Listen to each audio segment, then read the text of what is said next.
حلقتنا النهارده سريعة جدًا، غدا المستعجلين، تقدري تعملي عشا أو غدا في أقل وقت ممكن، صدقيني الطعم فيه منتهى الجمال. هنقول بسم الله الرحمن الرحيم ونصلي على الرسول عليه أفضل الصلاة والسلام. معانا كده بصلاية كبيرة كده مفرومة ناعم، رشة من الملح، رشة من الفلفل الأسود، رشة من بهارات الفراخ، عصير ليمونة، معلقة صغيرة من الخل. هنقلب التتبيلة كده كويس، وهناخد نص التتبيلة في طبق كده جانبي. طيب التتبيلة دي هنبتدي بقى كده نتبِّل بيها الفراخ. أنا عندي هنا وراك وعاملة فيها فتحات، لإن التتبيلة مش هتقعد كتير في قلب مع الفراخ، عشان كده أنا عملت فيها الفتحات دي. تقدري بقى لو عندِك جوانح، عندِك صدور، عندِك فرخة كاملة، تعمليها بنفس الطريقة. بعد ما هنتبِّل الكمية كلّها، كده إحنا تبِّلنا الكمية كلّها زي ما أنتم شايفين بالطريقة دي. طيب هنجيب بقى الصينية اللي هادخّلها الفرن وباحط فيها معلقة من الزبدة، تقدري تبدّليها بالزيت.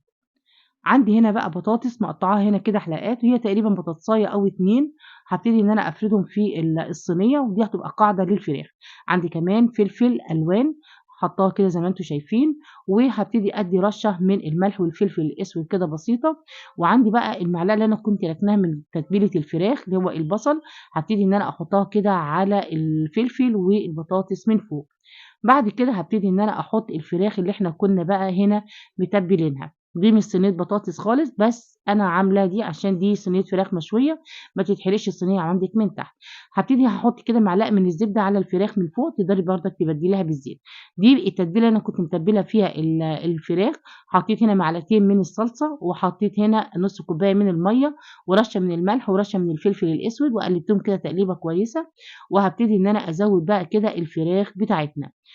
بعد ما زوّدنا بقى كده تقدري تسوّيها في فرن البوتاجاز، هتحطّها في الفرن لحد ما تستوي. يا إمّا تقدري تحطّيها على عين البوتاجاز وتبتدي لحد هي ما تتشرّب خالص وتستوي، تقدري تحطّيها تحت الشواية يا دوبك بس هتاخد بس إيه، لون من فوق. صدّقيني ما بتاخدش معاكِ ثواني لو أنتِ مستعجلة. البطاطس هنا اتشرّبت من طعم الفراخ، هي مش صينية بطاطس خالص، بس هي فراخ مشوية بس متطعّمة بالبطاطس بتاعتها. والسلام عليكم ورحمة الله وبركاته.